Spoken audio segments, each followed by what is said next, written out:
Hello, hello. Good day, everybody. Welcome. Happy Monday. Hello, Amy. Hello, Garrett. Howdy. Hello. How we doing? Michigan. Good. Which one is that? Is that 97? This is Rose Bowl from Oh, that's 24. Rose Bowl 24. Okay. Yep. Yeah. Oh Yeah. yeah, I went Right all on. out on the Michigan merch when we were winning last year. Yeah. Yeah. It's fun. No, when your Yeah. team's doing well, it's just I so didn't enjoy the Super Bowl. And I we'll get know. into the reasons why, but it chapped my ass all day long. Like the fact that the Lions weren't there. That like. Especially when you see how handedly the Eagles dealt Yeah. with Kansas City, but again, I don't know that we would have gotten past the Eagles. So I was so on the fence. No, the Eagles were going to be a problem. That when your defense gets healthy and is playing when like if you took 7 of their defensive starters off that roster, that would have been a totally different game. Yeah. And Mahomes would have gone up and down the field, and he would have been all magic Mahomesy. But a real what pisses me off though is I've been saying all year, like to not even on this show, but to my brother when we're watching these games, I'm like, Kansas City's a fraud. They're a fraud. I said it 2 years ago with the Vikings, 14-win team, absolute fraud, and they got bounced in week 1 of the postseason. It was like, yeah, they were a fraud. Kansas City has been a glorified fraud all year.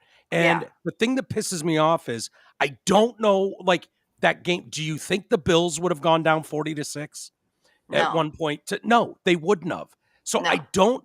The only thing that I couldn't, and the reason I wasn't going on like social media, like fuck these fraudulent, like if you watched them, you saw it. You went, this is not a real 100%. balanced, powerful team. Period. Yeah, they were winning. They were winning on the last drive of like almost every game. It's not like they were blowing teams out. I mean, they were not great teams that was happening with. The Bears. Like you're watching it and you're like they're barely staying in these games and like winning them on last minute field goals or blocked weird field calls. goals. Yeah, blocked chip shot field goals. And when you looked at them also, you're like, yeah, this offense is nothing to like. They're not intimidating. Mahomes doesn't really look. I know he's great. There's no doubt about that. But that like Travis Kelce looks like an everyday mediocre talent he has for 2 years. And it was like anybody from the NFC that got in, whether it was the Lions or the Philadelphia, Washington, maybe they could handle the Redskins. Maybe that, but the Eagles pounding them shouldn't come as a huge shock. It was like, yeah, when you can rush 4, never have to blitz, and absolutely ruin his day. That's exactly what I saw from Kansas City just in the eyeball test. But it was like, how did they beat the fucking Bills? How do they rack up 15 wins? Like, am I missing something? What am I missing here? So that was the thing that just threw me off. Did you bet anything? Did you have any Super Bowl bets? I did, but most of my bets involved parlays with Patrick Mahomes at least doing something. I mean, one could not have predicted how he would do absolutely nothing. So I lost all my bets. So you don't think it was on a lot of people's parlay cards that the Eagles would have 24 points at the half and the Chiefs would have 23 yards? Yeah, right. Yeah. I wouldn't say so. I didn't, I got to say, I didn't see that coming, but yeah, that was kind of like absolute justification of everything I thought all year. Yeah. All year about the Chiefs. And it kind of sucked. I don't know. The Eagles are just more likable of a team for me. Like the play, Yeah. Darius Slay's on that team. Happy for him. Brandon Graham played for Michigan. He's played in the NFL forever. Happy for him. Jalen Hurts. I mean, he has a great story. He was benched at one point at Bama in favor of Tua. And right. And won a Super Bowl before Tua. And that's a good comeback story. And I think that the Saquon Barkley trade is also super interesting to me, especially when you see the behind the scenes footage of what happened and how they were just basically like, our future is not a highly paid running back. So we're trading him. And the guy in the room was like, if he goes to the Eagles, I'm going to be devastated. Yeah. And then he went to the Eagles and, Yeah. Was that O'Hara? Was that the owner, John O'Hara? Yeah, or I something think so. like that? And then there's also that clip of his son like laying on his son's like 12, and Yeah. he's telling him to take Jaden Daniels. We might have talked about that. A little bit. Yeah. Yeah, it was so. Anyways. I don't know if we've talked about that specific clip going around, but yeah, it's pretty funny. It's a meme now where he's like, I'd take Jaden Daniels. Yeah, yeah. And but his dad, the GM is who we're talking about, not the coach, not the owner, but the GM comes off so bad that. Like, it was shocking that they kept him, and like, oh yeah, because they got a good coach. Brian Daboll's a good coach. Yeah. That's the like that GM making moves, it just reminds you of so many of the Lions. Yes. And I was talking about this with E on his podcast, the E Venture podcast on the Patreon. We recorded an episode and we were talking about Joe Dumars, and E has a big heart on that people in the city have not forgiven Joe Dumars, given what he gave to this town and the Pistons. And I said, the thing is, there are a few decisions that one makes that change the trajectory of an organization. Yeah. And drafting Darko, where he did, over the players that he drafted, like Dwayne Wade, Melo, that changed the trajectory of our organization in an unforgivable way. I kind of look at the Saquon Barkley thing the same way. Like, you handed a Super Bowl MVP quarterback to a rival. Yeah. And they went on to win the Super Bowl that year. Not only in conference, but in division. Your 12-year-old son told you to draft Jaden Daniels, who went to the NFC Championship. Like, you're making decisions that are changing the trajectory of this organization. And I think when, it's one thing if you're like, it's going to take some years to get our players, blah, blah, blah, kind of what happened in Detroit. Like, you got to give them a chance. But then when you make decisions like that, it's like, okay, you just have to go. You have to go. When you put it in the Lions draft with Jahmyr Gibbs, taking 12th, there are some guys that just they like, the trajectory of the league is, everybody needs a tight end that is a mismatch. Tight end's everything. For some reason, we got this like running back, take him, leave him, whatever. Who needs and it's like, that never made sense to me. It's like, you've seen dominating run games take over games, especially in a game where it's like, you get like Emmitt Smith and the Cowboys were a great example of that, where it was like, even if you stayed sort of competitive through 3 quarters, like, you're gassed. By that 4th quarter, he just starts churning on you. And it's so frustrating when it's like, okay, we got a 3rd and 3. All we got to do is stop him here. Yeah.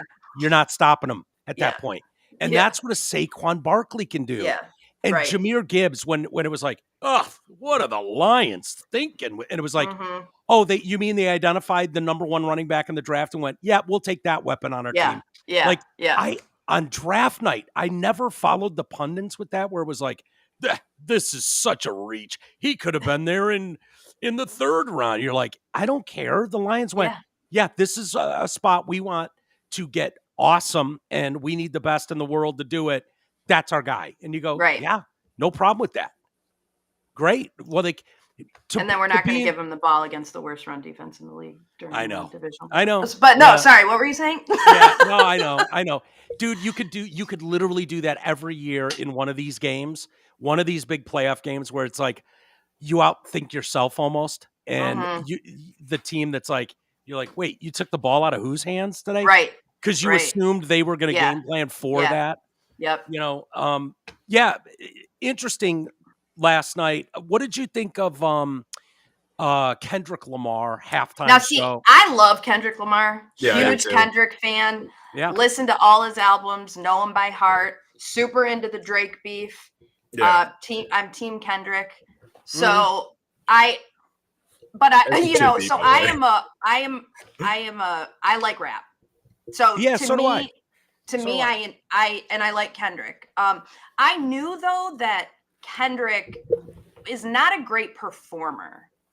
No. He's just not. He makes good music. Like, love listening to his albums, but I knew his performance was not going to be great. I was just personally looking forward to the whole Not Like Us part and seeing how he was going to handle that, because Drake did sue him, which I think was hilarious that he addressed that like at the Super Bowl. But so, he left out the like hardest hitting line, right? Well, that was what the lawsuit was about. It was do not go up. Go ahead. Was it a minor that no, he dragged? It was when he calls him a pedophile. Certified. But there's many bars in there about him being a pedophile. Well, instead of like certified lover boy, certified pedophile. Like straight up just calls him a pedophile. Yeah, so I think it was that word in particular that they were like, do not go on the Super Bowl and say that.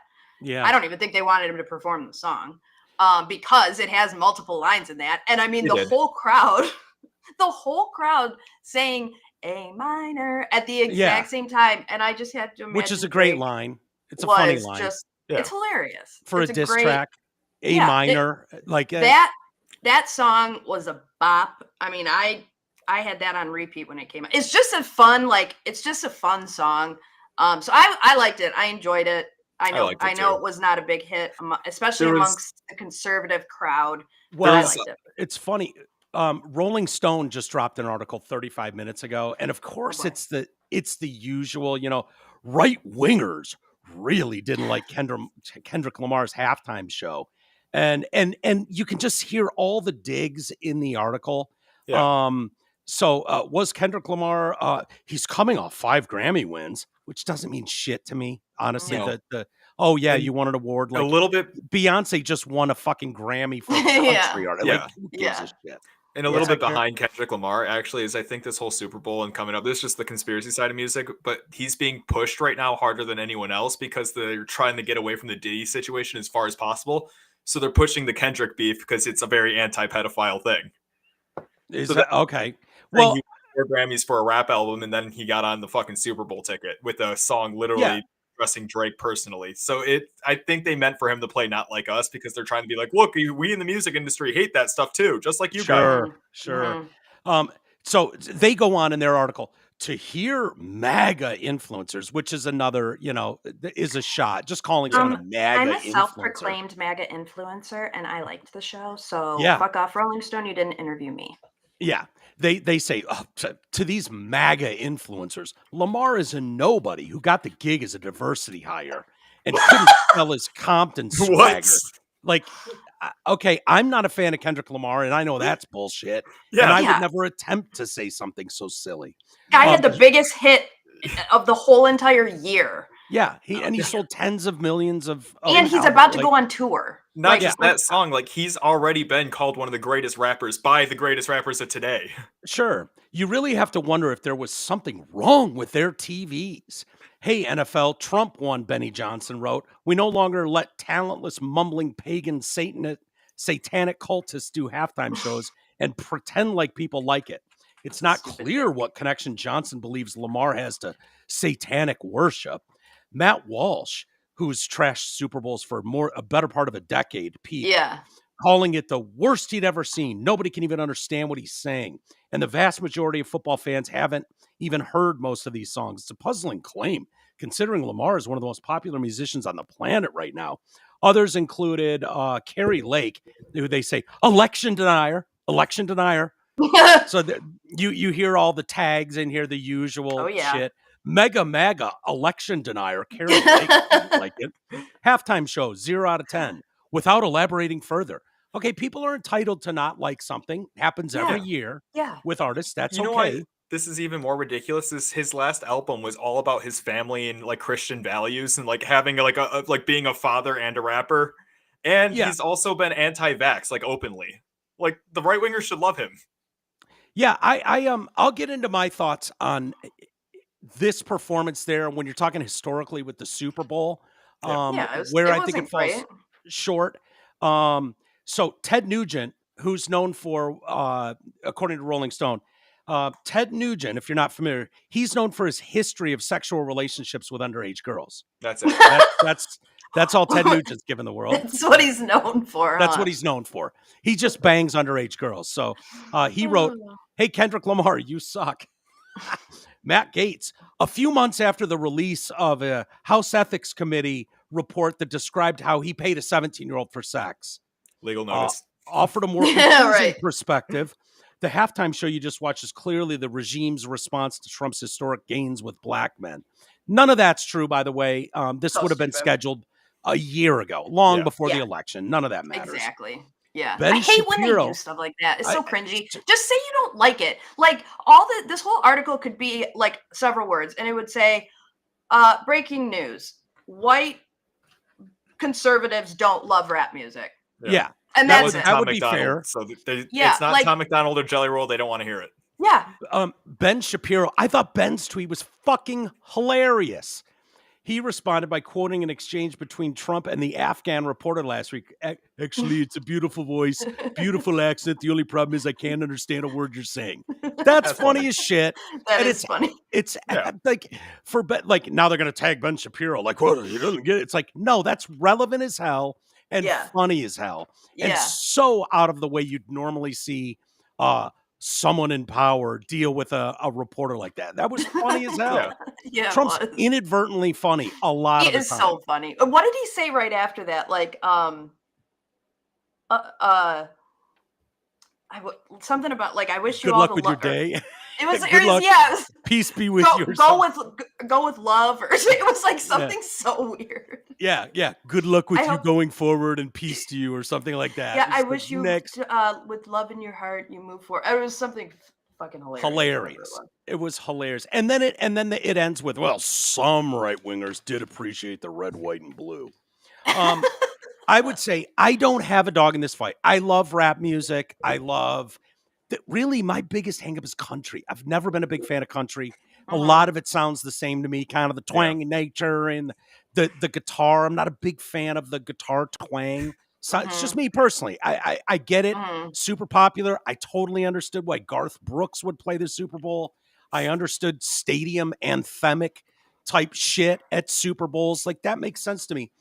When you look at the Super Bowl as a whole and you go back to the beginning, I mean, it started out with the University of Arizona and Grambling State marching bands and shit. Like, it wasn't a big thing. And if you look at it, it really wasn't a big thing until the early 2000s. Like, even coming up 1999, celebration of soul, salsa, and swing. 98, a tribute to Motown with Boyz II Men, Smokey Robinson. Like, they had themes. They were all thematic. And it was, Blues Brothers Bash. Celebrating, Rockin' Country Sunday with a few country stars. 2001, the Kings of Rock and Pop. That's where you get Aerosmith. NSYNC, Britney Spears, Mary J. Blige, and Nelly.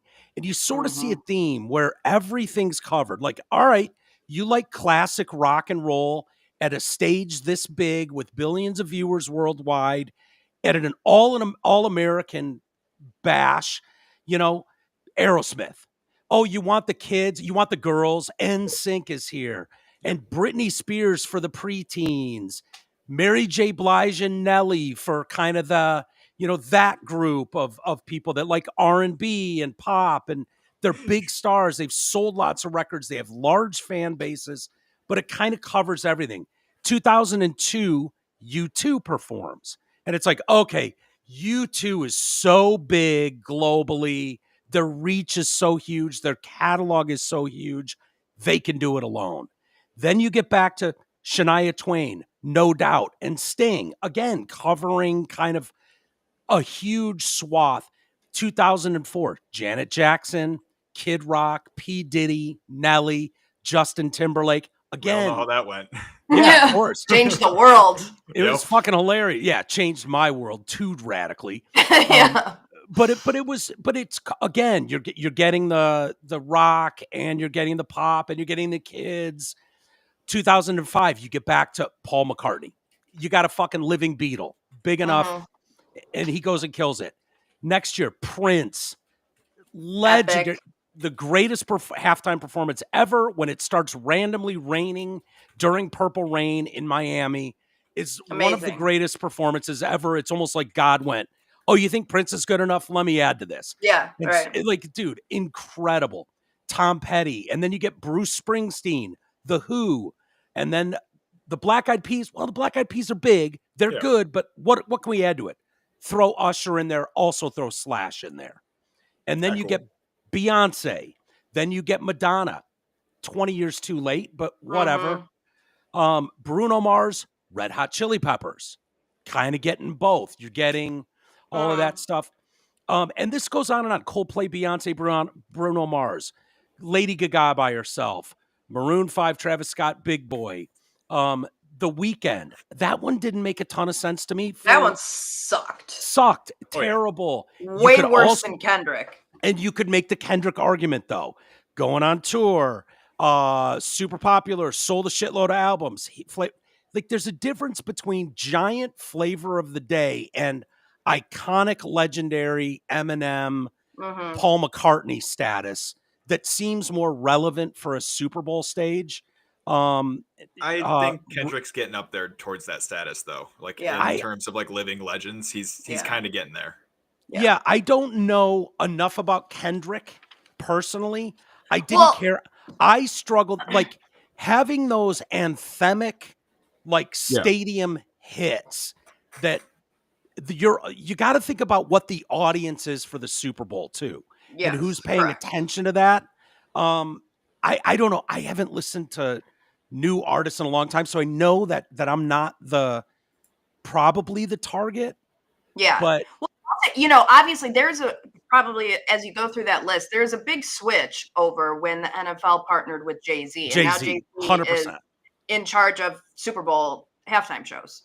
So ever since then, I mean, you're not going to get on there unless Jay-Z is like a fan of you, which kind of goes back to the Diddy thing, which is kind of funny. But anyways, I agree. I will say that, with all that in mind, that Jay-Z is the one picking the talent. When it comes to Kendrick, and I just know all of this because I kind of went into a deep dive when all the Kendrick and Drake stuff was going on. But for the Black community, and I'm not speaking on their behalf, this is just what I've learned from watching videos and stuff. But Kendrick it shows he kind of brings all of the communities together. Like when he put on a show in Compton right after this Drake stuff. I mean, he had people from gangs, from every gang that they probably wanted to leave that arena and went back to killing each other, but they were dancing with each other on stage.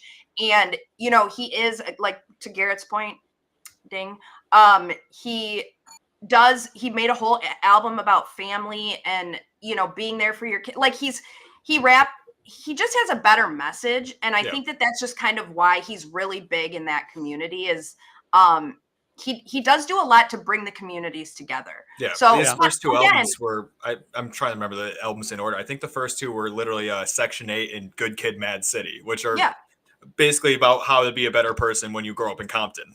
Yeah. I think of like for that stage, it's not an argument of who's a bigger. To me, it's like the anthemic bring together of generational talent. Like Lose Yourself, for instance, Eminem's song, 80-year-old people know that song. Yep. They know that hook. Like it crosses broadly over. It's country fans know that song, all of them.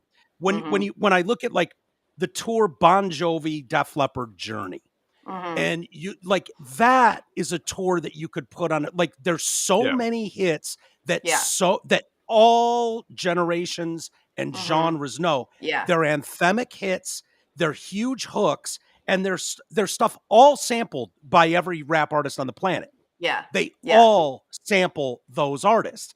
And so you would have a coming together of a lot of that stuff. I don't know, like I look at it like Foo Fighters have never done.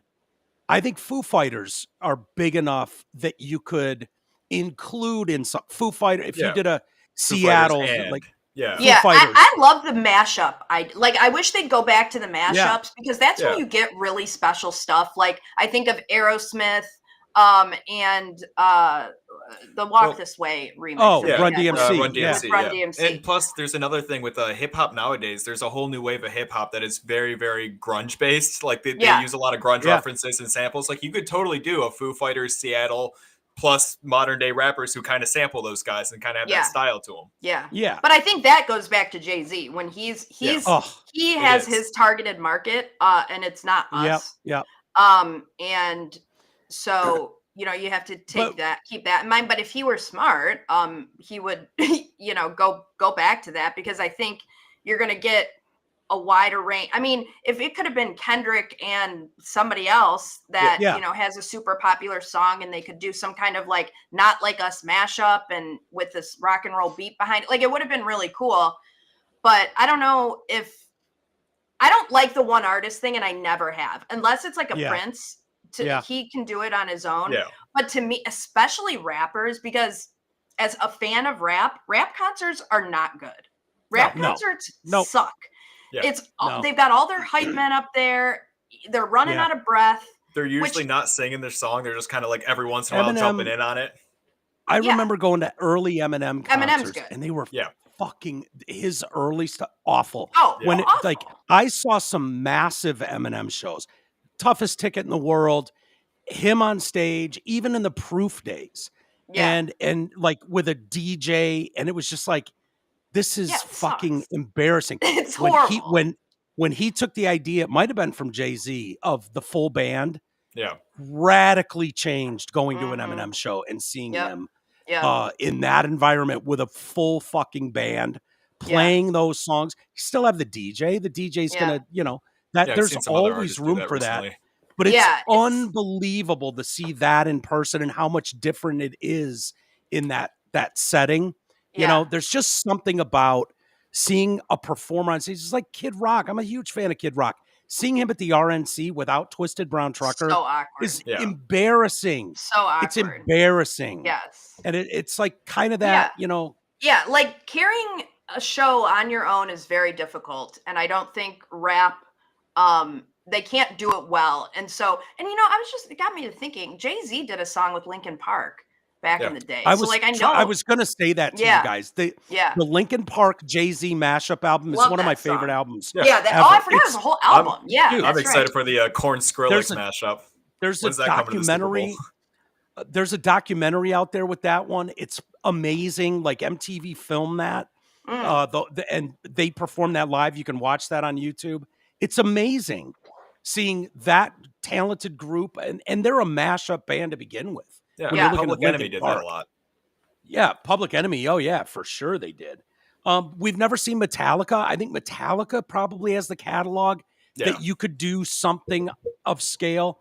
So the Kendrick Lamar thing, it's not that I tweeted out last night, like, someone should let the Super Bowl know that Paul McCartney's in one of the suites. like that dude's up there right now. You could go get him, and he could blow the roof off this place. I think Kendrick Lamar, I couldn't understand a word of it. I wasn't familiar with the music at all. I went and listened to some of his stuff afterwards. That, diss tracks seem small for that scale, to be honest with you. I don't think they'll historically age well when you're talking about, I don't know. No, I'm serious. That was, and there are some very good diss tracks that just stand up to the test. A lot of Eminem diss tracks stand up to the test of time. This one, I can't explain to you how big that song was. So big. I'd never heard it. Which is crazy. Yeah. I told you, I haven't listened to the radio in 25 years. Literally haven't turned it on. I'll send you some stuff. So please don't. I won't listen to it anyway. No. That's why it doesn't matter. Mm-hmm. No, but I love mashup stuff. I don't know. I understand. I hate the fact that it's like, oh yeah, if you're a Republican or if you're over the age of 30, this is why. It's like, no, man. I don't know. That stage to me is sacred. It's turned into that kind of thing, and it's really special. And that could have worked. Kendrick Lamar with 4 other people probably would have been better. Yeah. And you're 100% right about Jay-Z getting his, them handing it over to Jay-Z, and that's what you're getting. Yeah. So, what was a great halftime show, and the millennials loved it, was Dr. Dre, Snoop, Eminem 50 Cent, Mary J. Blige, and Kendrick was there actually too. Yeah. I was going to say, if you're going to go hip hop, you can do new and old at the same time and still get everybody on board. There were hits that people that was an amazing show. It was rap, but there were multiple people and they were singing each other's songs and I think it's, I don't want to make it like, oh, you have to this genre. Otherwise, you're going to hate the performance and fuck you because you're not a fan anyways. That's not fair because I totally understood why NSYNC, Britney Spears, I was never a fan of NSYNC or Britney Spears, but I totally enjoyed their performances for what they were. I understood it. They had big, massive hooks, and it brought a lot of generations and genres together. And it's like, yeah, I got no problem with Lady Gaga or Katy Perry or any of those. You know, they I thought Katy Perry's was good, but I was just thinking of the dancing shark thing. Those dancing. Oh shark. Yeah, the sharks. Was it the left shark or the right shark? Left shark. Was it left shark that was the real problem? Yeah. Philly did what Philly does. They went and Phillied out last night. They sure did. Is Detroit going to do this? I feel like we're not. I feel like we're not too.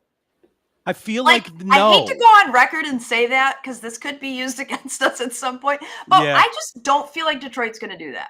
I think Detroit, no, I don't think they would like flip police cars and ride. Like they didn't do it during the Black Lives Matter riots. Yeah. And a lot of people frowned on that shit. I give Detroit a lot of credit for that because it was easy to pile on in those days. And Detroit did not. The police chief wasn't going to put up with it. Yeah. Philly is a dick to other fan bases. Mm-hmm. Like if you go to that stadium, Philly's known for stuff like flattening the tires of like you go in, they know you're rooting for the other team. Like you go in and they'll flatten all your tires. Or in those freezing cold games, guys will piss on your door handles so your handles freeze with piss. Like just shit like that I don't think of Detroit fans doing. Yeah. No, you don't hear much about it. We're gonna be so happy. Yeah. Oh my god. Well, I always make the joke. So happy. Like, I always make the joke we never had any like big protests or any kind of like burning down building type things here in Detroit because it's like everybody here already kind of went through it and now we're like, oh look, we got it out of our system already. Like, have you looked around recently? We don't need to burn shit down. Right. We'll celebrate, but like, I hope they Devil's Night, okay? Yeah. You know, Michigan State got made fun of a lot for burning couches and stuff like that. There were some dust ups after when Michigan lost to North Carolina in '93 in the title game, the famous Chris Webber timeout game.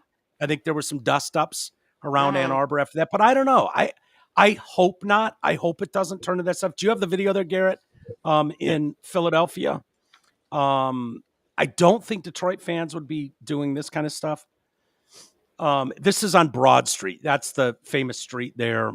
Descended into chaos. He had like 10,000 fans flood the street. They lit some fires. Yeah, this stuff here. I don't know who this is a win for. Go ahead.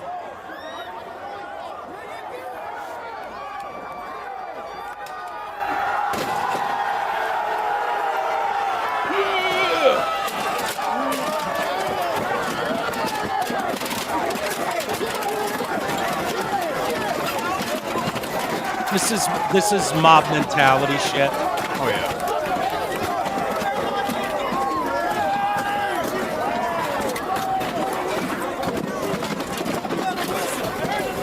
And then I think they dragged this. So before or after they realized it's stronger than they thought.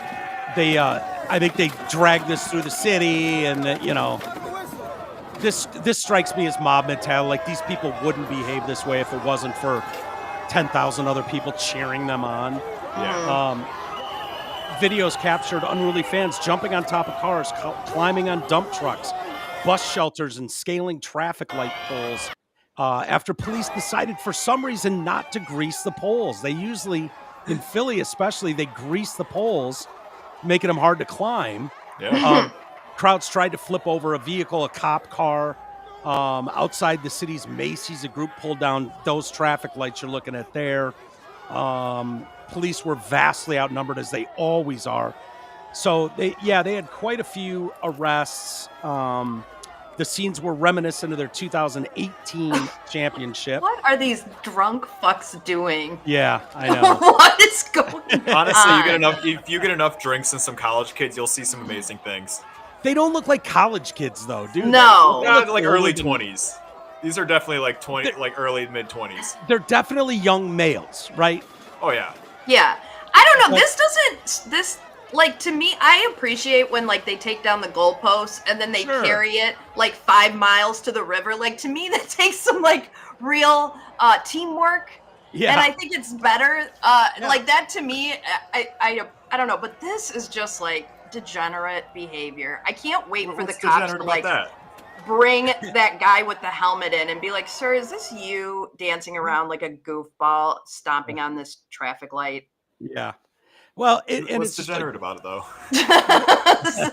We're all going to have to pay for these. You know they're going to put up new lights, right? Yeah. Yeah. Now we have to have construction for 2 days and fucking put up orange cones while they re-screw this thing and cement it into the ground. Like, someone's going to get into an accident today because there's no traffic light. Yeah, exactly. And these probably fucked up traffic all day long because it was now a 4-way stop. Yep. Like these guys here that you see carrying it, the high is having people pay attention to you and egg you on. Like, that's the thing. These are people that have nothing going on in life. And they're wasted. Yeah. And they're hammered and they're getting cheered on. So this is going to be the hero story they tell their grandkids. Right.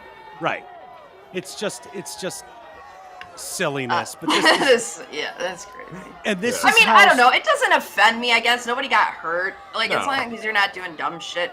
To me, it's like classic libertarian. Like, I don't have a problem with it until it becomes my problem. And this is where it gets into my problem territory where I'm like, come on, that's going to affect other people throughout the day. Like, just keep it in the stadium, tear down the goalpost. You guys can put another one up tomorrow. You want to go block traffic and get shit-faced and, like, fine. There were people pissing in people's bushes. Like, whatever. Yeah, like, that's not crazy damage.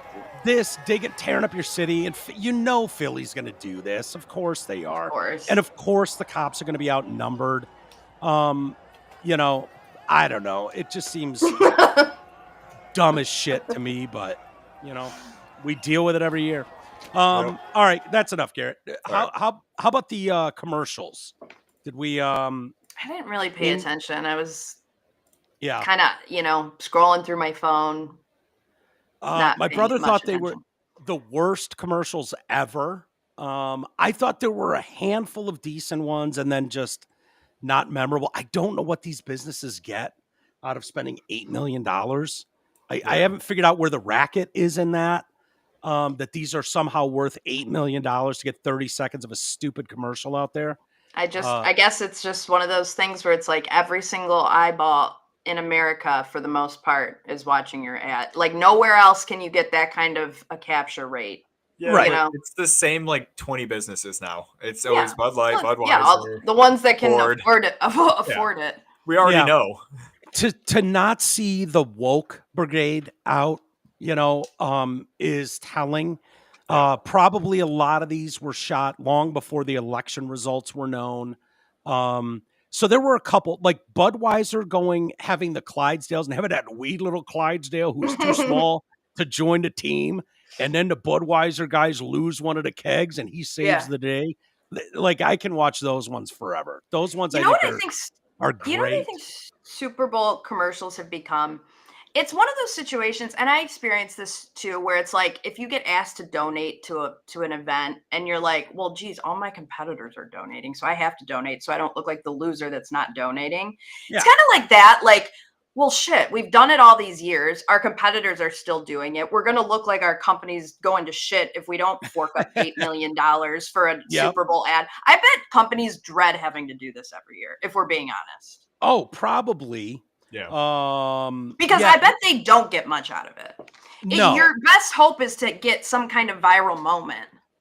Yeah. Like Nerds. Like Nerds had that one. And I'm reading it. It's like, okay, the thought is we're in New Orleans and it's a very colorful city like Nerds. And I'm like, nice try. And it's just like, I mean, I guess maybe there are people running out to buy fucking gummy Nerds. It just seems like $8 million.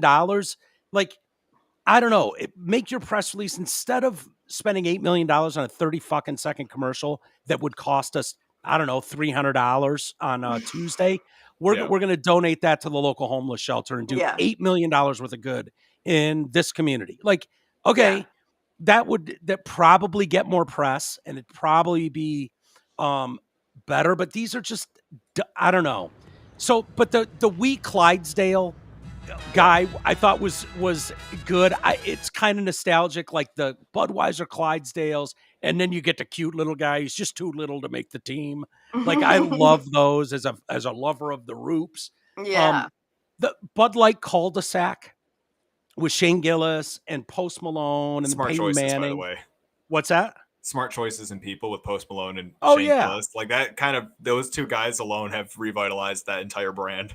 Totally they have. And they can thank Joe Rogan for that. You know, that was totally Joe Rogan's idea. It was like, dude, they should have you as their spokesperson. You could literally bring that company back. Like these are funny. And I'm rooting for both of them. Yeah. Like as people, like I've listened to Post Malone. I haven't listened to a shit ton of his music, but I know he's really talented. And Shane Gillis, his country album, by the way, which is surprisingly good. And also, did you know he started as a rock, rock artist? He actually started as a comedian, like comedy joke artist, like making like silly songs in his basement. Also, he has some crossover songs with Ozzy Osbourne you might like. Yeah, I've heard about that fucking crossover. Yeah, I did hear about those. But I like rooting for these guys that have real talent, can cross genres. I think it was Post Malone that has done like, was he doing rap stuff and then came out with like an acoustic album? Yep. Yeah. He blew up with White Iverson, which is like a very rappy album. Yeah. Okay.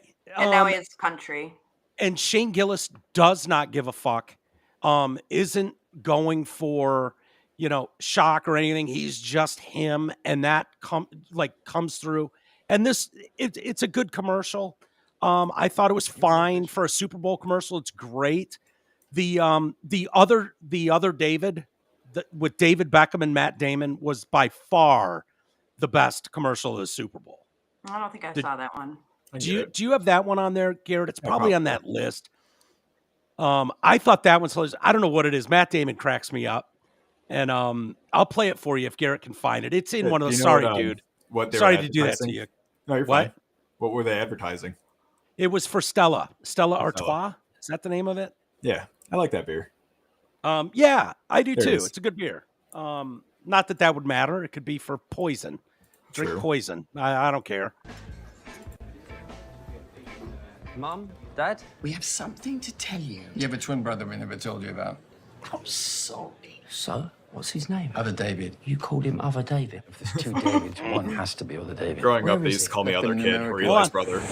Wyatt. Are you... Beckham.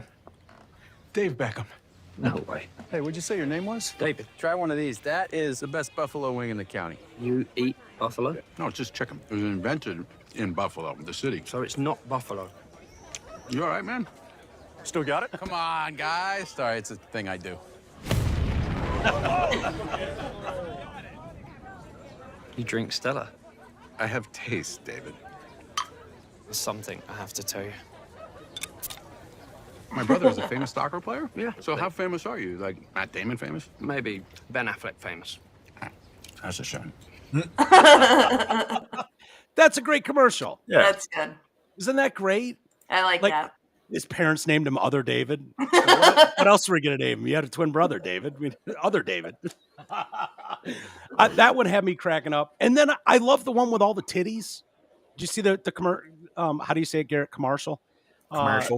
Commercial with all the titties. I don't know if you saw, there was one with, I'm trying to remember his name, but the Totino's commercial was a great one because that was Detroit guys.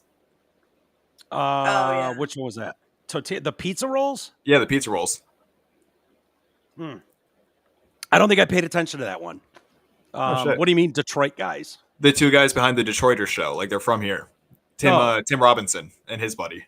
Oh, okay. One who follows him around. Well, the one I can't remember. I don't know what it was for. The one that just showed all the titties over and over. Yeah, I'm looking for it. Did you see that one? I saw that one. I feel like I saw that on Megyn Kelly's show. Oh, did she play it? I love that one. They just showed titties and titties. I can't remember what it was for. Maybe a beer or something. Beer company. Sounds about right. Yeah, breast cancer. Maybe it was for breast cancer, but it was. I don't know. They just showed a bunch of titties over and over, like all different sizes and shapes, and that one was pretty cool. I liked that one. I think it was for breast cancer awareness.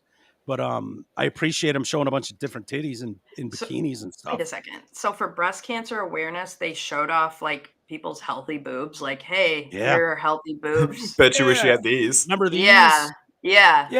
See if you can find that one, Garrett. It was for, I don't know what it was for. I'm pretty sure it was breast cancer awareness or something. But they just showed off all kinds of sweet. They had some bummers in there too. There's definitely some bummer sets of titties out there, but then they had a bunch of really good ones, and so I appreciated that commercial. But other than that, it gets too overblown, you know. These, if you find it, Garrett, let me know. But was it Your Attention Please? I think. Oh, is that maybe? I think that's what they called it. I see you looking. This one. Looking at me. I see you looking at me. Look at that. You get lift. You get height. You get power. Your attention, please. I steal the show. Yeah, now you know. I'm gonna keep on dancing so you can keep on glancing. It ain't my fault that I was made this way. I see you looking at me. Really? Let's go. Watch me now. Attention now. Let's go. Watch me now. Attention now. Let's go. Attention. Yeah. Yeah. They should just stop it right there. Like, that was a great commercial. Let's start paying attention. And that's gonna get ruined. I'll get out of here. Fuck that. Yeah. Now we're gonna get lectured for 20 seconds about checking your titties or something. But the first half of that commercial was spectacular. They nailed it. Yeah. You know, I didn't have a problem with that. People are all pissed about the Hims Hers commercial. I don't know if you saw that one. You guys familiar with Hims and Hers? What they're doing? Yeah. So they've kind of gotten into the medication game. Yeah. Of I don't know. They were doing a commercial for fat people taking their version of Wegovy or Ozempic. Yeah. Yeah. So a parade of overweight Americans, and then calls out the healthcare system. Blah blah blah. Why are people mad about this? Yeah. Well, they're saying that they're technically part of the problem in the healthcare system, and they're trying to make money off it by people being fat and then selling these products to lose weight that are not FDA. They're apparently not FDA approved. So viewers were like, the most anti-America Super Bowl ad, easily the Hims and Hers spot, pretending to critique the broken food system while pushing sketchy, unapproved Ozempic knockoffs. You're part of the system. You're selling drugs and profiting off of failure. To Hims and Hers commercial is hypocritical as hell. The ad even got criticism from a couple senators who claim it downplays potential drug risks, blah, blah, blah. And then they sent a letter to the FDA. Despite the backlash, the company is defending the advertisement. It's clear that the ad has struck a chord and people are paying attention. We've called out the system, and now the system is asking that our ad get taken down. I don't know how they do this, though. Like, I don't understand what the problem is. Like, is it because it's not FDA approved? That's the problem. Yeah, that's part of it. That you're selling a weight loss medication. Like, legally, they all come out and say that this may include dizziness and fatigue and shitting your pants and this, take this medication, you might turn trans. Like, there's all kinds of things that come, like, this is just like, hey, you're a fatso, here, take this and you won't be a fatso anymore. I think it's a bigger problem is we're like the only country in the entire planet that allows the advertisement of medication. Right. Yeah. But I mean, I don't know, like, I'm pretty sure during, like, you have to, they have like physicians, assistants type of people that you have to like consult with before they just hand you out anything. Like, I don't think you can just go on their web. Yeah. Like, you can't just go on their website and be like, knock off Ozempic and add it to your cart and check out. Like, you have to speak to, like, even if it's virtual, you still have to speak to somebody and tell them what you're on and stuff. But I mean, those are kind of a scam too. That's I've done that. But before. I mean, it all is, isn't it? Like, oh yeah. You just need the right doctor. It doesn't matter if it's in person or online. Yeah, and there's a line of them that'll just sign off on it. I mean, a company capitalizing on the the obesity of America is nothing new. That commercial doesn't offend me at all. I mean, I guess if they're handing out shady drugs, that's probably a problem. I think it might have been the use of Childish Gambino's like "This Is America," like that song in the background. It's such a protest song that's like they're trying to be a protest ad. Yeah, Gotcha. yeah. I guess, I don't know. Seeing this pop up and it's all over Facebook and it's all over everything being marketed like they're not a specialty company. And I don't know how they're getting legally on the air with stuff because it's like, oh, you're bald, take Hims for that. You can't get a hard on, take Hims for that. And now we're dipping into the chicks department and we're going to go around FDA regulations, even though it's probably mostly a scam. I don't know what the racket is. I don't know. They're obviously using the active ingredient of a diabetes drug to get to the weight loss, but I don't know how they're sidestepping the FDA on something like that. They said still can't get a hard on. We'll make your wife thinner. Yeah, there you go. Yeah, I mean, I don't know. I guess I'd have to know more about why people are actually mad about that. But to me, like they're just like a teledoc consultation service that can provide, prescribe, like knockoff Viagra and shit. And it's not surprising given the complete boost in Ozempic sales that they're looking for other ways and capitalize. Like it just doesn't surprise me at all. I mean, yeah. I'm pretty sure. And they apparently are selling the real one too. Like you can go and pay $2,000 for Wegovy, I think it is, or whatever it's called, or Ozempic, or you can get for $145. You can buy whatever this is, but I don't know what that is, and I don't. The thought is you don't want some company being able to make money off desperate people. You know what I mean? Because if you don't have diabetes and you just want to lose weight, like you go to your doctor and just tell them I want Ozempic, that's not going to get approved. You're not. Yeah, but and so rich people. Well, maybe some doctors will be like, oh yeah, it's for whatever else health problems there are that we're combating. Or rich people just pay for it. They'll just go, yeah, I don't give a fuck. Just prescribe it. I'll pay the $1,000 a month. Yeah. So there's that aspect too. But then poor people can't. But maybe they can swing $150 a month and get the But I don't know what that active ingredient is. I don't know what they're doing. I think it's kind of funny that I'm pretty sure, and I'm willing to put money down that every single article and outlet that's saying this whole story about like, oh, we shouldn't go in the telehealth, whatever shady business or whatever, are all sponsored by BetterHelp, that online therapy service. Right. What is that? BetterHelp like sponsors almost everything nowadays, and it's just an online therapy service that got outed for not being an actual, like not having actual licensed therapists involved. Yeah. Nice. So I just think it's funny that I feel like these articles and all the people talking about it right now are probably sponsored by BetterHelp. I think that the whole topic of, whether or not you should be able to advertise medication to people, we talked about this a show or two ago, but like I want my doctor telling me what's going to be best for me based on what I have. Like I don't want to get influenced by a commercial and be like, hey doc, how about this medicine that I saw advertised?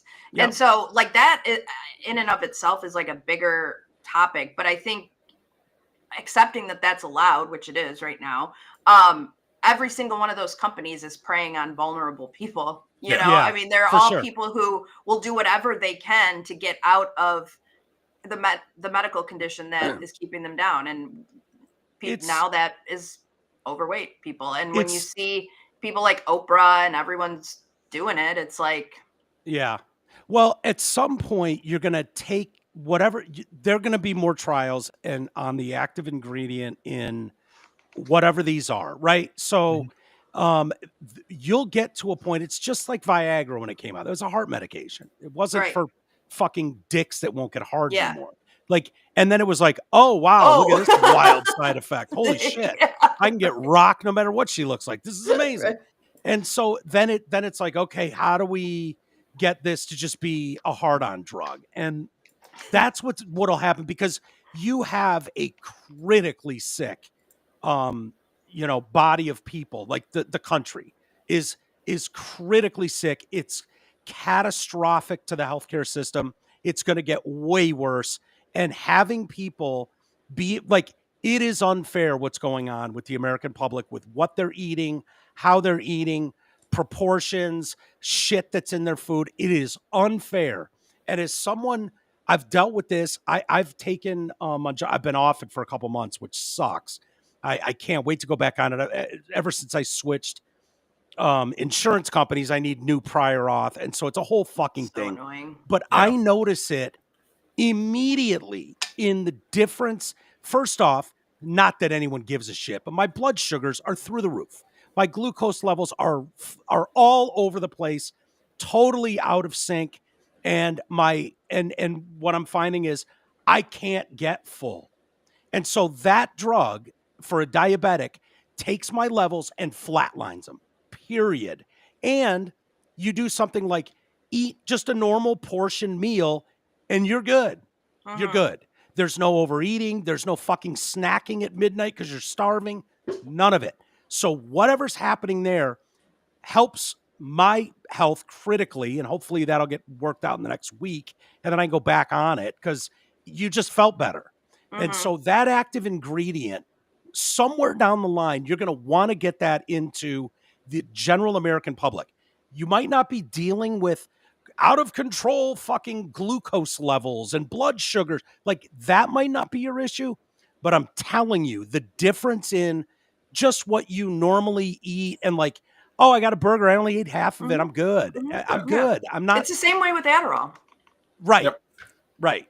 So but that's new because drug, like the market's been trying to find the magic fucking bullet pill for weight control for 50 years, 30 years. It's been getting progressively worse, and it's unfair to the general American out there going through life. It's unfair. And so they'll get there. Yeah. At some point, hims, hers, maybe that's the thing, I don't know what they're taking out of it so that it's not, that it's just about weight control now. Yeah. But it could and also though, honestly, fuck the FDA. Yeah, I kind of agree with you. FDA means shit to me. Like isn't that sad? They've got zero credibility with me. I think that they're a big giant scam. They might do something right, but they're going to have to show me what it is for me to believe them again because, the fact that there couldn't be, the fact that they just rushed all of those vaccines through and it was just unforgivable. Like, I don't know. We'll just, it's fine. They're safe and effective. Yeah. It's unforgivable. It is.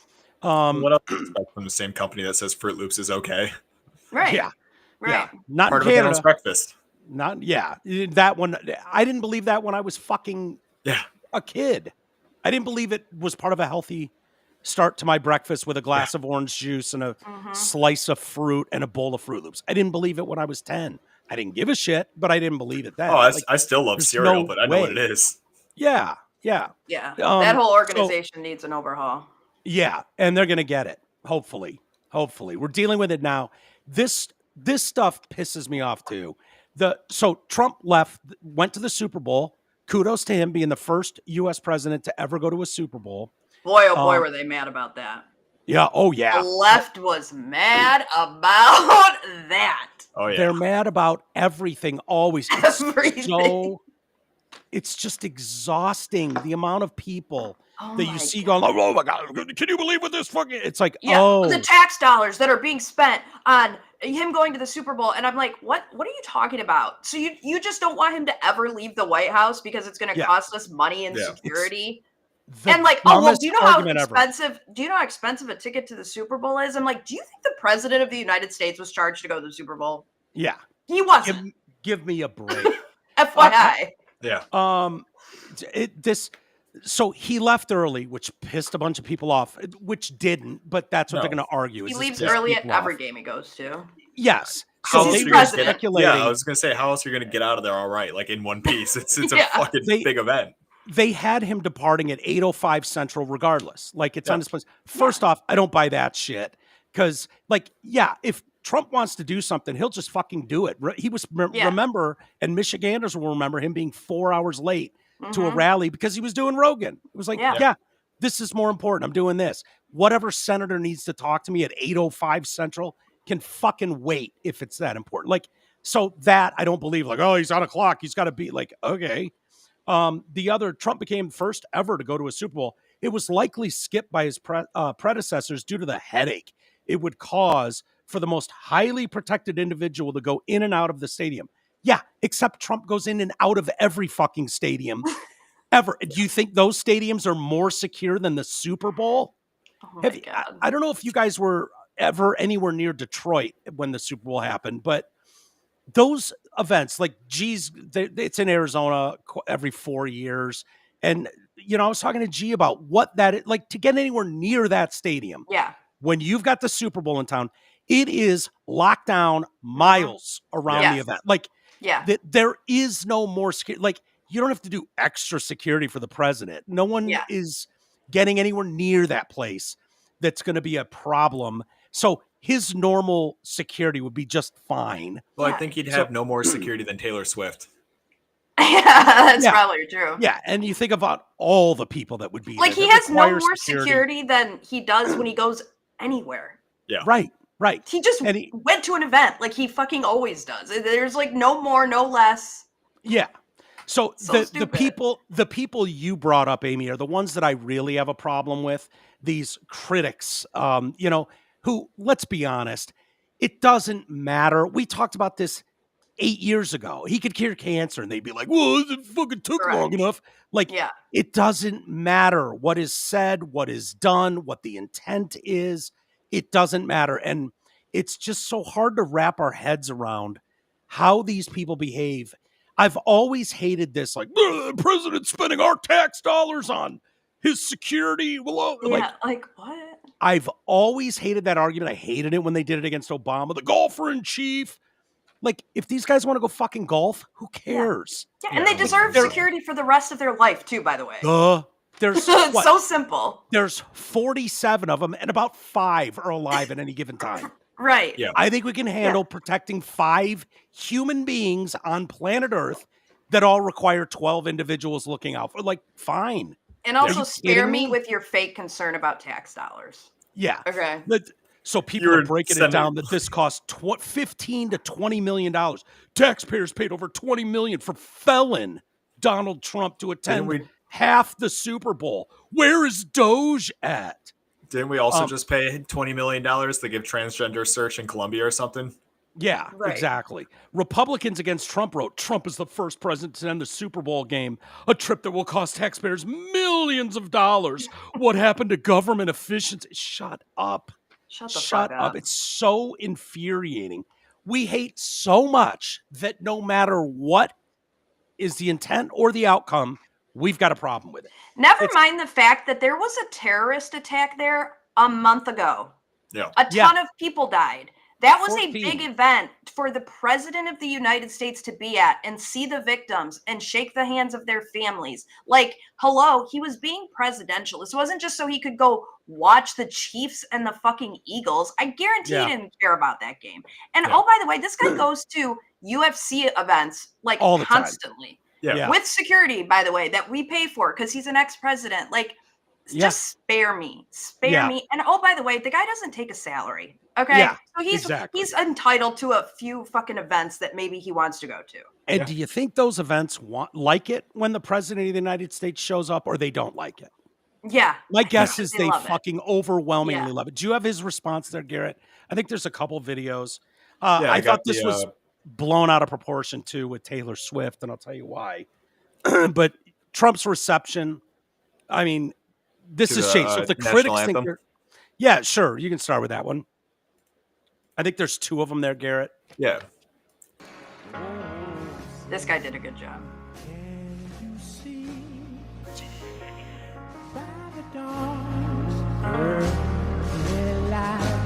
A big screen. What so proudly we hailed at the twilight's last gleaming, whose broad stripes and bright stars. This guy's just happy. Yeah, he does look happy. There's Trump. Ivanka's like, get in line. For the ramparts we watched overwhelming. Towering over the. All right, that's good enough there. Towering over the performance. You can hear them all go crazy for him. Yeah. Same. We don't need to see the video, Gary, but the one when he walked into the place, standing ovation, doesn't really surprise me if you think about the clientele at the Super Bowl are probably going to be mostly wealthy white people, older, who are probably going to be supporters. Show up. Do you have the video there of Taylor Swift? Yeah, get it right now. People are making a big deal out of this too. That Taylor Swift got booed. Her reaction's kind of funny. She's shocked. She's like, what?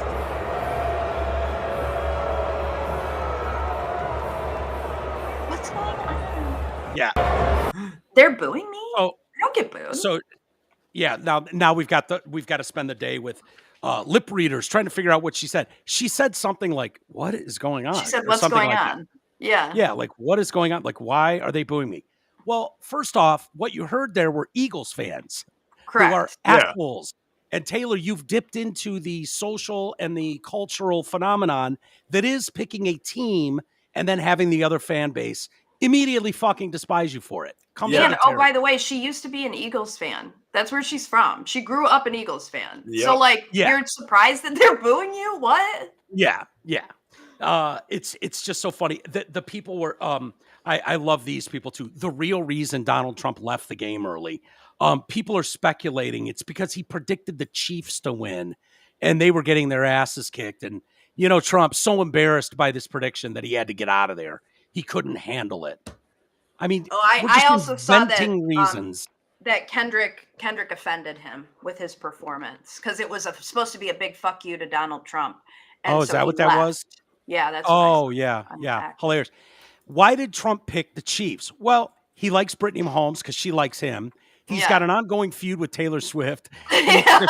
He took a shot at her on Truth Social and was like, ooh, the only one who had a rougher night than the Chiefs was Taylor Swift, booed by MAGA. Like, he's going to take every opportunity to fucking poke it. It's so funny. But Trump made the same, like, a lot of people know this. Usually in these in big playoff games or Super Bowls, the better quarterback wins. That's just usually the way. You can have defenses are sort of equal and running games. Running game's a little better. Usually the best quarterback wins these big games. It's why a lot of us believe there's 5 or 6 guys capable of winning a Super Bowl in the NFL right now, right? There's 5 or 6 guys. And then there's other guys that are Dak Prescott is never winning a fucking Super Bowl. There are guys, and you hope you get one of those. You hope Jared Goff can be one of those. But there's, that's kind of why Trump's prediction was made. And a lot of people kind of agree with that.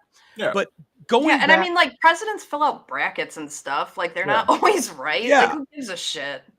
The golf one, the wasted money drives me insane. The money you spend on these presidents, for the security, he costs the American taxpayer, all this shit that you pretend to care about. I was looking up presidents who golfed, and it's pretty fucking funny. 16 of the last 19 U.S. presidents played golf. William McKinley made the first presidential putt in 1897. William Taft was the first U.S. president to readily take up the game. Woodrow Wilson, it's estimated that dude played 1,000 rounds of golf during his presidency. 1,000 rounds of golf. He rarely ever broke 100. So he sucked at golf, but he liked it. He claimed that golf was a major stress reliever during World War I for him. Calvin Coolidge, not a very talented golfer. It's been reported that the only thing Coolidge left behind when he left the White House was his golf clubs. He took everything from the White House when he left except his clubs. Franklin Roosevelt, avid golfer in college, became the club champion in New Brunswick, Canada. Roosevelt was the president of every club. What's that? He was the president of every club growing up. Was he? Yeah. Was he one of those?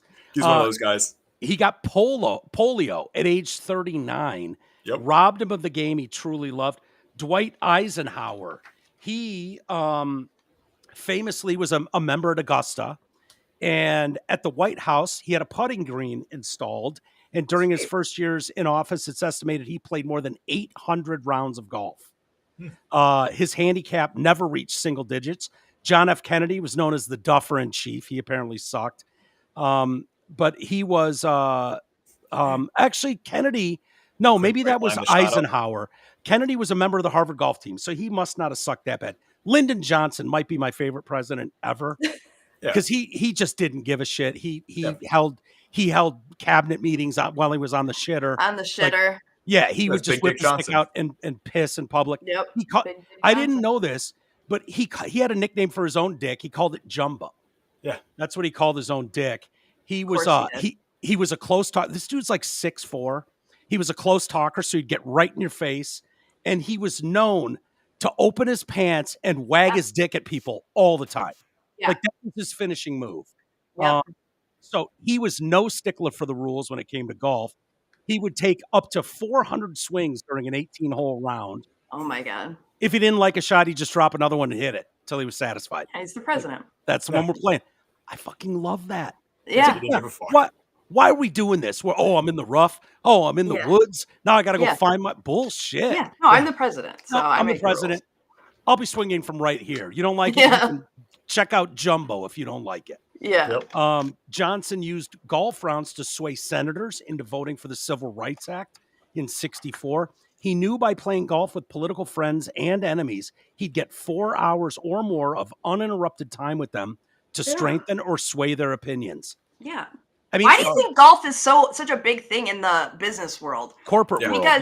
Because that is one of the only places where you can get your client with undivided attention. Like, so true. True. We all know it. Gerald Ford, he was a much better golfer than most people have been led to believe. He regularly broke 90. Didn't Ford play football at Michigan?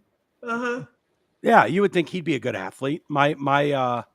Usually when you have a professional athlete in the sport, they're pretty good at golf. That's what I've noticed. Like if you go golfing with a Red Wing, they're fucking good. Yeah. That makes sense. Good. They just, what is it? Adam Sandler movie. Happy Madison. Yeah, sure. Billy Madison. After Gerald Ford pardoned Nixon, first thing he did was go to the opening of the World Golf Hall of Fame and play around with Jack Nicklaus, Arnold Palmer, and Gary Player. Nice. How's that? Ron Reagan, avid golfer. He could barely break triple digits, though. During a round at Augusta, an armed gunman drove through an entrance gate, took 5 hostages at the club's pro shop, demanding to speak to Reagan. 2 hours later, he was arrested. How much time do you think that gets for if you crash that, demand to speak to the president? I mean, didn't the guy who almost killed Reagan, isn't he out? Yeah, Hinckley. Yeah, but he was in for a long fucking time, but he actually shot the president. Yeah. Yeah. So, I mean, you're not even getting life for shooting the president. So, I don't know. You might get a couple years. Yeah, not bad. 3 years. He did 3 years for that. Clinton, he was huge off the tee, they said. He could fucking bomb. Mm-hmm. But he wasn't too concerned with rules. Often dropped the ball, re-hitting after poor shots. Yeah, he probably used that as a spot to meet up with chicks. Going golfing. Yeah, exactly. George Bush called his game mediocre. He's a decent stick, and like his father, he's a quick player. Did I pass up George H.W. Bush? He was known as the fastest player ever. Bush holds the presidential speed golf record, 1 hour, 51 minutes for 18 holes, and that was with a foursome. Hour and 51. He's just getting up there fucking swinging. He doesn't care. And then George W. was another speed golfer. He just wanted to get the fuck off. Yeah. He once Here's shot one of my favorite 77 George W's. At Augusta, too. This is one of my favorite George Bush shots. Oh, yeah. We must stop the terror. I call upon all nations to do everything they can to stop these terrorist killers. Don't worry, it's better. Thank you. Now watch this drive. Yeah. Right through the Twin Towers. Funny. Yeah. Obama was a huge golfer. And I think the numbers on him. So for all the people that claim Trump is abusing, blah, blah, blah, he golfs too much. Obama golfed somewhere between 305 and 333 rounds during his presidency. Trump, 261 rounds. And again, if these guys want to golf every day, I don't have a problem with it. I don't give a shit. I don't know why we expect, like, these guys want to go to a concert. They want to go golfing. They want to. They're human beings, for crying out loud. Like, what are you even saying? Yeah. Anyway, I went to the Phoenix Open, the waste management, or as some know it, the wasted management is what they call it. Yeah, one guy in chat was asking how it went. What's that? You're already getting asked how it was. Yeah, it was fucking amazing. I went into 16, the stadium hole. I had a special bracelet to go into 16, and I had one for 18 as well. And it's like set up like they have party spots, like where it's like you're hardly watching the golf, and these people just get hammered all day long. And 16 is the spot to be, and it's almost like the Derby. It's almost like the Kentucky Derby, where the chicks are just trying to pick up guys, and it's just young, hot. Everyone's hammered. There was one guy who was caught on camera, and I believe this was Thursday. And this was I did not run into this gentleman. Amy, I want you to listen to him. Tell me what you think of his statements. He's going to make some bold claims, and he's in a little bit of trouble for this for some reason. Want to know why you goddamn beers should be sliced at their throat? Listen, because you guys are goddamn border hopper niggers. Whoa, buddy. What? Like that was a dick. What did you say about Mexican men? Just snapping before. Do you know what 1444 means? Your number. What boy. is it? 14 mean. Hail Hitler. Do you have a? You go to Don't school listen in to jail, him. huh? Hail Hitler, 1444. Look, No. 1444, yeah. I'm recording you, so Yeah. exactly. Yeah, you guys dumbass bitches don't know shit. First of all, buddy, it's 1488.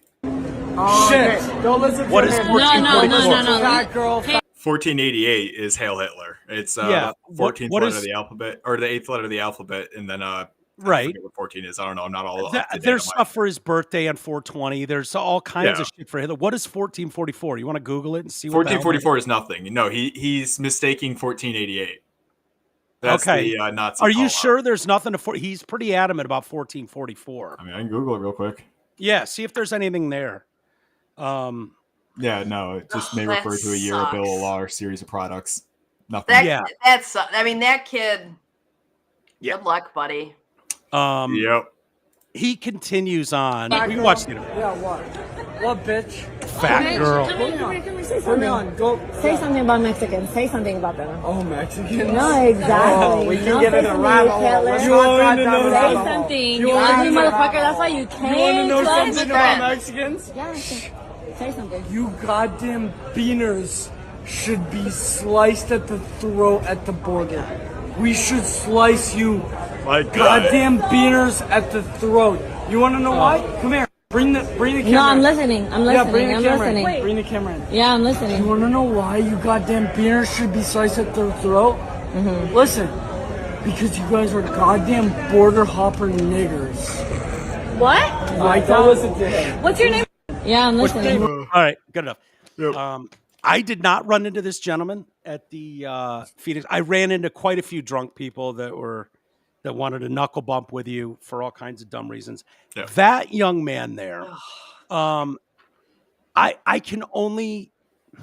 can't even guesstimate how many dumb as shit, uneducated, 18, 19, 17, 16, 22-year-olds have been drunk as fuck and said something so outrageous that is almost like unforgivable. Like, you're never going to work anywhere. You're never like, I saw that video and I was like, unless he's just like, that's what he is. He works at some place that specializes in He makes the robes. Hitler, Hitler memorabilia sales.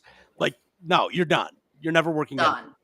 I can only imagine how many people have said, like, I wouldn't even want to know how many stupid things I've said to a girl shit-faced at a bar. I mean, obviously I've never. You've never Hit anyone. said that though. No, Mike. no. And that's the thing. No. Like, I'm a forgiving person. I don't think that kid should be like killed or anything. No. But I mean, and I don't love the like gotcha. Like she knew he was wasting and he was saying dumb shit. She was egging him on. But at the same time, like, your parents have failed you if one, this is what you've learned, and two, that nobody sat you down and said, you have to be careful what you say because everything will come back to bite you. Like we were all told that from a very early age, and we didn't even grow up with social media really. Like, but I still remember it was like, don't do anything stupid. It's going to end up on the internet. Your employer's going to be able to look at you. And you know, that was that. And so the giant problem too is videos like that make it so easy for people to go, this is what all MAGA is. This is what Republicans or the 100%. right thinks. This is what someone who would support Trump believes. And it's like, no, we cringe just as hard as you do. Like that was painful to watch. That kid is, I'm safe. I in my opinion, he is a full blown racist based on those comments. Because like a drunk mind speaks a sober heart, you know? Yeah. Not just that, but the big thing that lets me know he's actually just a piece of shit is there were no friends back there. Like, hey, buddy, I think it's time for you to leave. Yeah. That's what I'm saying. Usually, like if I pop off in a bar, my friends are like, yo, hey, Garrett, let's go over here. Yeah. You know, it's like, he apparently stumbled up to them, and this looks like one of the tents, and these big tents are up all over this course, especially when you get towards the end, 16, 17, 18. And there's all kinds of stuff. So a lot of these people get there early and they start drinking. Like there's all kinds of signs. Like they had a problem last year. So last year at this event, it actually rained, and it turned into a monsoon. And so they delayed everything by hours. And so it just gave these people in these tents, and these bracelets give you a certain amount of free drinks. I think they whittled that down to like only 10 drinks this year for a bracelet. And so there's bars like every 10 feet. Every 10 feet, there's either a food station, at least it's 16. Yeah. There's food and beer, and hot chicks are just pouring cocktails and beers the whole time. And you just see it littered all throughout. This guy's a mess. This girl's totally like, there's kids around people, motherfucker. It just like out of control drunks. And apparently last year was the worst. So a lot of these people start early in the morning and they're just getting hammered all day. And there's specific spots around this course that nobody's doing anything but drinking. That's what you're doing. And so this kid apparently walked up to these girls and just like, you Mexicans, and went off on the tirade you saw right there. His name is Brantbert Brudenell. And there's what I noticed too is there's a lot of that. What would be central casting for the rich, collar popping golf community kids? There's a lot of that kind of money in those places where it's exclusive and expensive. And daddy's getting them passes. And so that doesn't surprise me that his name is Brantbert. Oh, that's old Brantbert. He's 19 years old. They immediately, like, the warden showed me this video and I was like, okay, the internet sleuths are hard at work right now. They will troll his social media. They will find out everything about him, where he works, everyone that's ever been associated with him, and he'll be fired within, and sure as clockwork, his company figures out who he is. He's fired. They're backing away from him. Was his company Vivint? I know, or did Vivint sponsor the event? Because I noticed he had a Vivint hat on, like at the alarm company. I noticed that logo. He was later arrested. I don't know that, Amy. I don't know if he was part of some company. It would make sense that that's his company. And if you Googled it, you could probably find out where he works. I'm sure internet sleuths have figured that all out. But he was later arrested in connection with a separate incident. He was found walking on the Phoenix Open course near the second hole when the course was closed on Thursday. When officers found him, he refused to leave. He was arrested at the TPC there around 7:45. He's facing charges including criminal trespass, refusing to provide a truthful name, and being under 21 with any liquor in the body. So he was taken to the Scottsdale City Jail. Yep. Is that a story there from the AZ story Central? right Yeah. Jailed, fired, and banned. Yeah. Yep. Does it say what his company was? I'm looking for it right now. Social media, companies that responded. The man in the video attendee confirmed hate speech unacceptable. By the way, that 16th hole with the stadium, I had awesome seats. I had a booth in there. Neither Vivint or Phoenix Open. Vivint, I'm told the report that he was fired. Yeah, okay, it was a Vivint employee. What is Vivint? Vivint is a alarm company, like home alarm.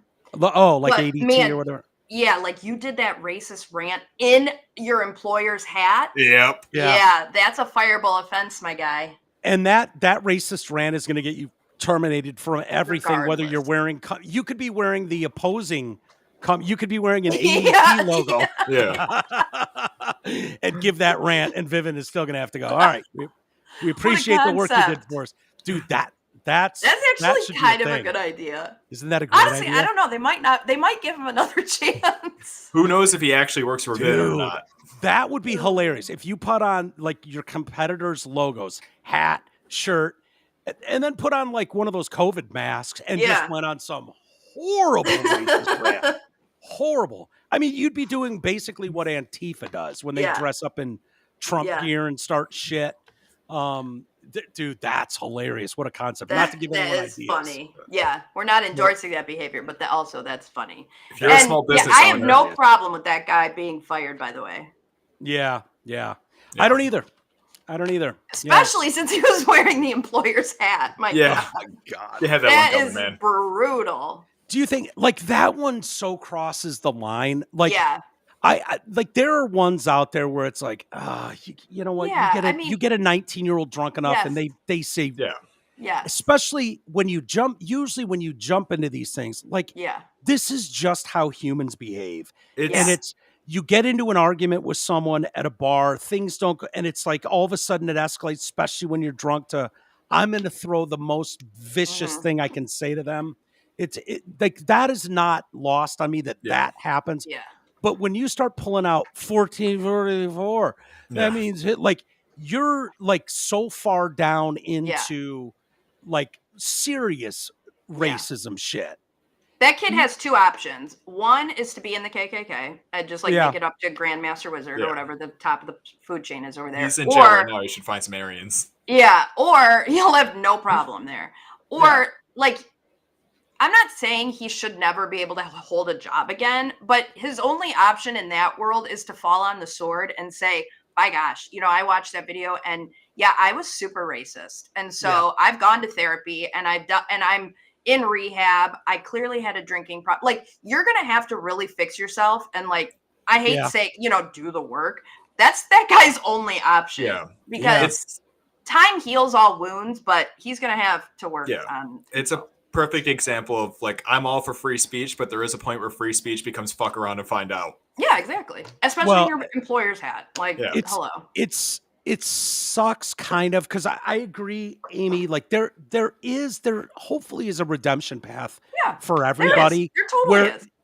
That you can absolutely go to rehab, see the error of your ways and be like, and people go on the talking circuit with this and turn into very productive members of communities and society. The thing that sucks in the day and age we're living in is in this gotcha world. Like, say that kid does that. Say he goes on and tries to fix his life and moves and whatever. Like, someone's going to find out who he is and then dig this clip up and play it over. Like that whole thing of like, of bury someone until you can't bury them anymore, only to bury them some more. That part I hate, no matter how vile it is. Like, I believe in redemption stories for murderers. I believe in like people can redeem themselves. You hope in a society like, hey, I've done the hard work. I've learned the hard way. And I also think about, and who knows, like, I'm sure I've said horrible things to get a rise out of people over the years. Never something like that, obviously. But, it would be no reflection on how my parents raised me. My parents are about as like San Francisco, like accepting and loving of everybody like that exists. My dad's never uttered the N-word a day in his fucking life and never would. And I'm not saying your dad out there has. He's a monster. Like, no, but that's so any reflection of me being a fucking asshole, drunken 19-year-old would be so no reflection on everything my parents did the right way to make sure I knew. But, you know, that kid's parents are waking up today too going, fuck, he did what? Yeah. No. Yeah. No. Yeah. Like, I mean, for the parent, when you go to that level of what you're saying is caught on camera, and then at a major event, by the way, nationally, like you put WM Phoenix Open in the headline. That's not Bill's golf tournament at the local fucking country club. Like, no, right. That wasn't just like massively televised, huge. The fucking Goodyear blimp is there, and every major sponsor in America is there. Like, it is a huge event. Yeah. And it wasn't just like I don't like these beaners, go back to your country. You know, it was straight up like, I want their throat slit at the border. I'm like, okay, you're getting too detailed, buddy. That's like, ugh. I mean, the parents have to move at that point. Like, there's no way your neighborhood's not going to see that video and be like, what the fuck's been going on in your house, Bill? Yeah. Like, seriously, like, what did you teach your Brant Belt, whatever the hell his name was? Brantbert. Oh my God, dude. Just crazy. Hey, wanted to welcome new member Ryan Sillick. Thank you, Ryan, for being here. Muchas gracias, my friend. Much appreciated. I'm sure you loved that last segment. Why wouldn't you? That's some of the finer shit. I usually try to save some of that stuff for the members area. It's a little safer over there, but you know, it was an event this weekend and I was there. I did not run into the young man there, but nonetheless. Mike, if you would have seen, say you were just standing there next to that table and you were witnessing that going on, would you have walked up and gone, hey, my guy, let's just step away? Would you have intervened, or would you have just let him go on this racist rant, knowing that they're there recording him? Okay, that's a great question. A few years ago, 100%, I would have walked up to him and said, my guy, over here, what are we doing, bud?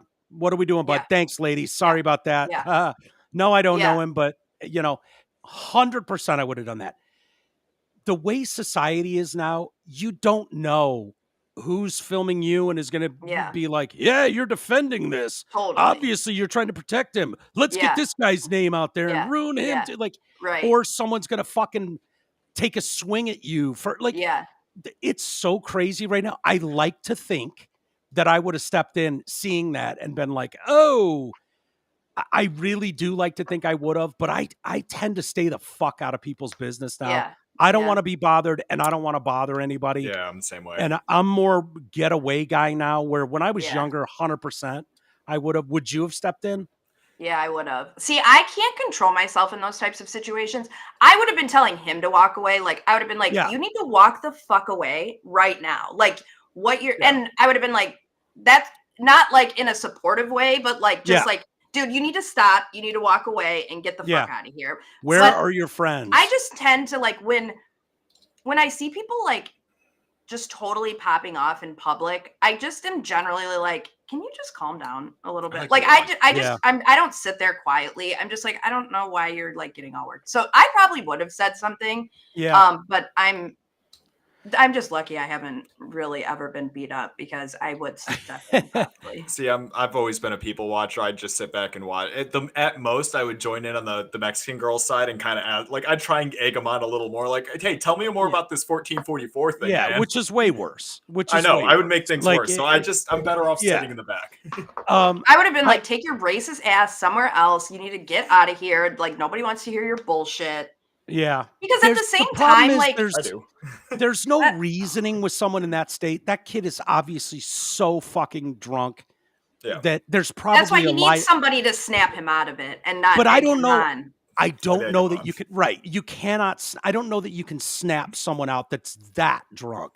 Like, that's almost like liability to the golf course and the tournament that you would allow someone that fucking overserved to be in your presence and milling about your tournament. You know, you'd hear me in the I ran into a couple guys that were, when we were leaving, and I've got Marshall there and G, and this kid comes stumbling up and he's like, hey, did you golf? And I'm like, yeah, you know, and he's like, did he golf? And it's Marshall. He's 10. Yeah. I'm like, yeah, a little bit. He's like, great job. He's knuckle bumping. And it's just like, get this fucking drunken degenerate away from, like, I don't, and they're the same age as this kid. Yeah, and I probably would have gotten security now that I think about it. Yeah, maybe. I would have been in the probably not a background bad yelling move. like, "Hey, do Asians next." Yeah, which is stupid as shit, but I bet you would. I'd love to. I just like to see it. Yeah, I don't know. Like, there's so much garbage in this world. The more we can eliminate, the better. No, but I like to think I would have stepped in and said, "Dude, my man, let's go. Let's fucking take it over here." And then absolutely got security and gone, "You got a real fucking problem over here, man. This guy is going to cause a lawsuit. And you are going to be on the front pages of every newspaper in America if you don't fucking deal with this." Those guys I was talking to, they were talking about partying and this and that, and their buddy had just been kicked out, banned. So like the whole crew they were running with was, everybody got kicked out of 17. He got booted out. We gotta go get him now. And I'm like, ugh. And these clowns are probably driving out of here like 100%. Shit show. All right, let's do a couple emails and we'll get out of here. All right. Let's see. Neighbor from the north. Brian sent me this the other day. I don't know if it still holds up. It was about the tariffs. I guess tariffs are still on the line with Canada. Yeah, they got Mexico. 30 days. What are they? Yeah, it was put off for 30 days. So hey guys, I'm behind a few days on your show. I can't stand Trudeau either. That fuckface has put our country where it is. But Trump is hugely wrong on this tariff thing with Canada. By the way, I'm 3/4 right-leaning conservative. Okay, I don't know what that means exactly. I guess he's more conservative. So he's probably more socially liberal and more fiscally conservative. That usually what that means. Yep. First, it's not Canada versus USA versus Mexico. It's Ontario versus Michigan and the Midwest and Bible Belt versus Michigan or versus Mexico. No one in Manitoba and Montana cares about the car industry. The auto industry was hours from shutting down. They expected a carve out and didn't get it. With car prices set for 2025, the parts companies were going to take an unexpected 25% haircut and planned on shutting down instead of eating it. That would have millions of jobs on temp layoffs. Importer pays the tariff up front to government. So many parts suppliers were going to need shit tons of cash in escrow to pay tariffs. And when parts cross up to international borders to become final product, what is the country of origin? Don't know. Either did the car manufacturers. That's why there's the free trade agreement. This is going a little over my head, but I'll give him his piece. While the U.S. is fully capable of making any part in the world, they would have to invest billions to get it up and going to avoid importing from Canada and Mexico. The three countries have been intertwined for decades with trade, and you can't unwind it with an executive order overnight. Canada is paying 100% of Gordie Howe Bridge. Half is paid back through tolls. Thousands of hard hats built that bridge, both sides. That bridge is so streamlined, the auto industry and manufacturing not slow it down. Okay, it's a little broken English here, but why does Trump want Canada, joking or not joking, when he says the U.S. doesn't need oil from Canada? 60% of your gas comes from Alberta, and 29/31 of Elon's minerals for his stupid cars come from Canada, or lumber when 25 comes from British Columbia. Most of the Northeast states are powered by Quebec hydroelectric dams. Also, much of the imported oil get refined in the U.S. and gets sold offshore to friendly countries. So Canadian oil creates jobs for millions of workers in the U.S. I'm a U.S. citizen and a Canadian citizen.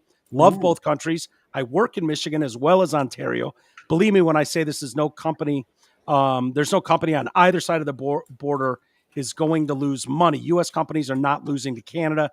Canada's been losing over the years. Some manufacturing to the U.S., Deep South and Mexico, but gaining exports in rare earth elements and oil bitumen. I don't know what that is. Also, the real enemy is China. They ship to Mexico and slap the Made in Mexico sticker to avoid U.S. tariffs. Right. Sorry for the long email. Just needed to vent. Keep up the good work. Hope you're enjoying your life in Arizona. And fuck Trudeau. Brian. Thank you, Brian. Certainly sounds like he knows more about it than we do, but maybe. But I think part of the reason we are super pissed at Canada right now is because we were paying like 300% tariffs on eggs and other dairy products and stuff. Like we were paying like triple price for the stuff coming from Canada. That's why we're fighting back right now, because we're getting fucked. I've heard they say they're getting fucked, but I've heard that stuff, that Canada has huge tariffs on a lot of U.S. stuff going to Canada, and it's not reciprocated. I personally haven't done any sort of deep dive into how much of that is spin, how much of that is truth. I'm guessing you haven't, Amy. No, I haven't. But I mean, I think generally, like, yeah, there's going to be imports and exports with other countries. That's a given. But for the most part, we want to get our stuff from here. There is we should not be getting 70% of our oil or whatever the fuck he just said from Canada. Yeah. Mm-hmm. When we have it here. Yeah. So we shouldn't be doing that. Here. Like, it's, but I do understand what he's saying. Like, some of it, you have to get the infrastructure back in order to make it work. Maybe that's not, the right way to go about doing it. But what these tariffs are more or less, obviously, are a negotiating tool to bring them to the table and have them, because we both need each other. But guess what? We have a lot more bargaining power than you do, Canada. Yeah. And you, Mexico, and you, every other country in the world. And I think what Trump is doing right now is 100% not about like sticking tariffs. It's totally a negotiating thing. It's well established in his book how he negotiates, how he deals with it. And the rest of the world is kind of flipping out with how to deal with it, because he does have the power to do something. Mm-hmm. And so that's where it gets scary. But it was no shock to us that Canada was going to come to the table, Mexico was going to come to the table, and then the real talks start. We'll see where that goes in the next 3 weeks or whatever. And he throws 30 days on it because, if you're going to ghost us and you're going to not have any further conversations, guess what? I'm putting him back on. Yep. And if he just ended them forever, then they would have no incentive to continue conversations. This is related to the directly to the current tariff issue, but Canada had 10% markups on oil and Mexico had 25% markups on oil. So they want to be like, oh, we're just your friend. We're all trying to be allies and just share products among each other. They were charging us 10% on all the oil we were importing. So you were already making your money. Exactly. Yeah. So what is that? That was from the government. Yeah. No, that's cool. That was the actual Trump statement about the whole tariff thing. So much of it is so over my head. I don't know. I hear both sides. I hear both arguments, and I just don't know enough about it. I'm more suited to talk about titties on commercials at the Super Bowl than I am in-depth conversations about tariffs and shit. That's just not. Speaking of a Trump statement, did you see he took questions on Air Force One while he was going to the Super Bowl yesterday? And a reporter from Huffington Post asked a question, and Trump was like, I don't even know what you're saying, what any of that means. And he goes, and where are you from anyway? And the guy was like, Huffington Post. He goes, I thought they died. It's a fair question. The Huffington Post is such a rag. He's like, I haven't read them in years. Yeah, it's so bad. I think of like the Huffington Post, like they were fun back in the day. I think I found it. Like so many. Oh, do you have the clip? Yeah. That's funny. Yeah. Blasted by U.S. President. Come on. Let me find the actual part. Gulf of America. One is currently in international waters. The first time in history flying over the recently renamed Gulf of America. Please enjoy the flight, and we are now about to head westbound to Super Bowl 59. Wow. You did that well. He's so funny. I don't see the question. Wait, was that it at the end? Or maybe there at the beginning, I think. Yeah.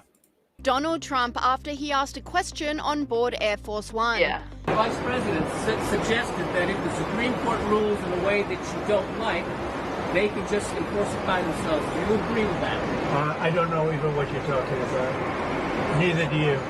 Who are you with? Up close, sir. Who? Up close. Oh, no wonder. I thought they died. Are they still around? I haven't read them in years. I thought they died. All right, go ahead. Who else? That's hilarious. Funny. No wonder. So funny. Yeah, I'm here for it, man. I love the attitude. I just do. I know some people think it's unbecoming of the position, all that. It's like, no. If you're like me, anyways, who's had a problem with those scumbags thinking they can get away with whatever they do by acting presidential, and then who gives a shit? That is called lying to your face. That's what they're doing. So many of these leaders in all these positions think they can just speak the right words and roll up my sleeves and get to work for the American people, like, and then just be scumbags. And that's what everyone's so sick of. So, I know it disgusts a lot of you, but some of us find it very refreshing when it's like, I thought the HuffPost died. He's responding like an actual person. That's all it is. Yeah, totally. Yeah, he's responding to someone asking him a dumb question. Yeah. So someone emailed Amy and Elon. Someone got confused like I did. Is this Amy, the TDC Amy? I don't watch her Twitter that close, but is this the biggest tweet of hers? 25 million views. They thought MAGA Barbie was Insurrection Barbie. Oh, yeah. So apparently she got retweeted by Elon. They're like, our girl Amy got retweeted. Yeah. And I was like, no, that's my goal. That's my goal. Yeah. One of these days, I'm going to get on his radar.